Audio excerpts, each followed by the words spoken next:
Hello everyone, and welcome back to the Simple English Hub, where we learn English in a simple way. Today's lesson is about an essential skill in English, how to ask for directions. Suppose you are in a different city.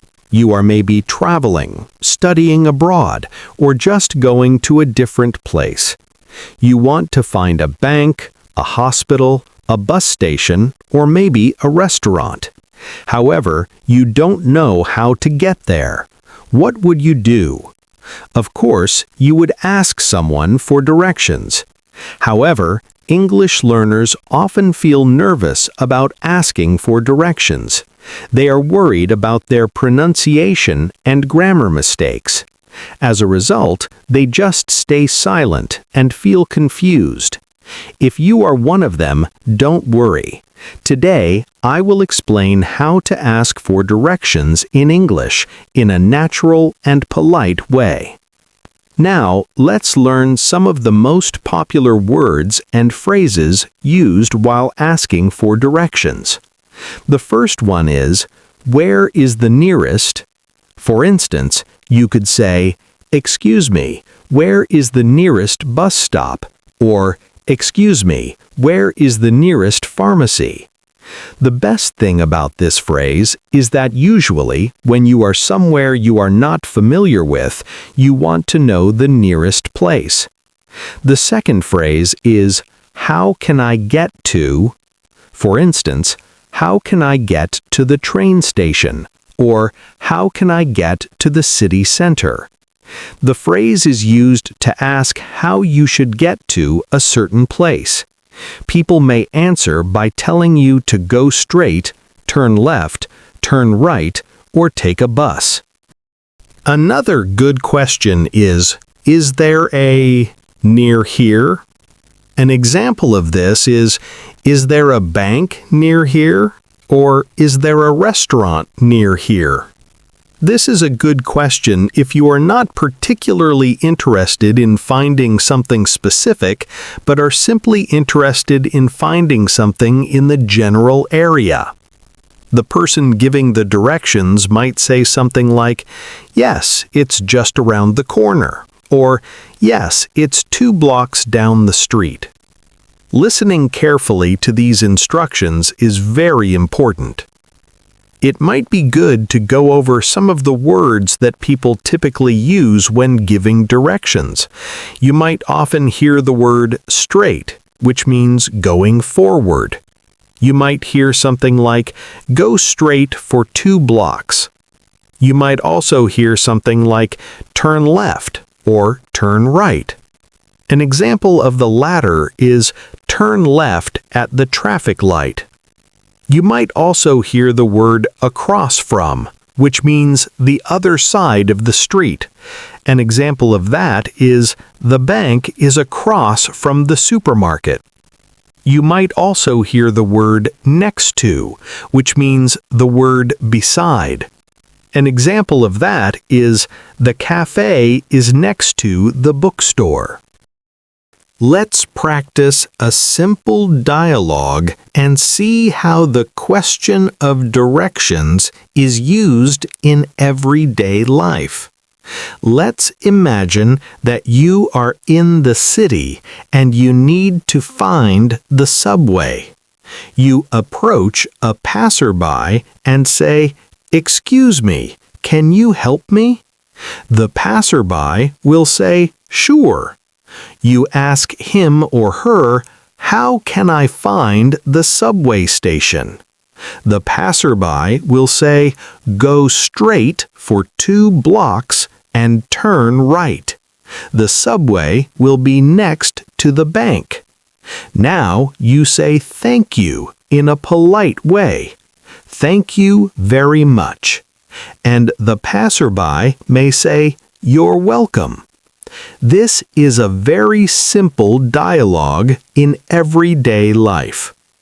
Let's practice another dialogue. Let's imagine that you are looking for a restaurant.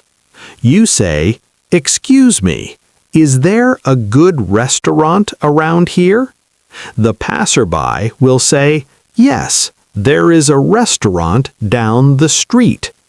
Go straight and turn left at the corner. The restaurant is next to the hotel." You say, "Thank you. Thank you for your help." Now, let's discuss one of the most common mistakes that many English language learners make when giving or asking for directions. Some of these learners tend to use very direct questions like "Where bank?" or "Bus station where?" Of course, these questions will be easily understood by others, but it is better to use full questions like "Where is the bank?" or "Where is the bus station?" Another common mistake is forgetting to use polite words like "please" or "excuse me." Politeness is one of the most important aspects of English communication. One of the best ways to boost your skills in giving or asking for directions is by practicing speaking. You can do this by imagining a scene in your mind. For instance, imagine that you are in a new city and you need to find a library, a hospital, or a taxi stand. Try to say these questions aloud, like, "Excuse me, where is the library?" or "How do I get to the hospital?" By doing this, you will be training your brain as well as your mouth. Even though you are alone, you will be developing real speaking skills. Now, let me say the final thing about asking for directions.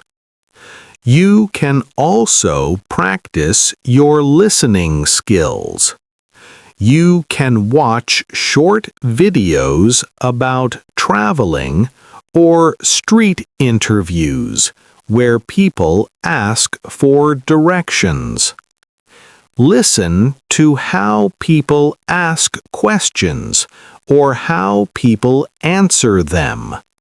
The more you listen, the easier it will get to understand people in real life.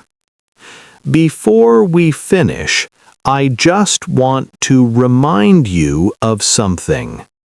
It is actually more important that you communicate rather than being perfect.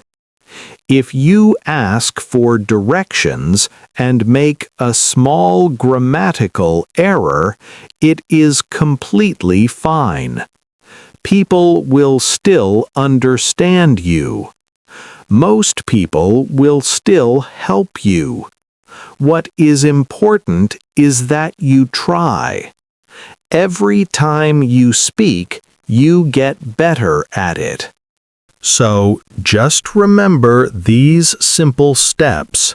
Begin with a polite expression, such as "excuse me." Ask your question, such as "Where is the nearest bus stop?" Carefully listen to the directions and don't forget to say "thank you." Asking for directions will become second nature for you soon. Thank you for learning with me today. Keep practicing your English every day, keep speaking confidently, and keep believing in yourself. I'll see you in the next lesson.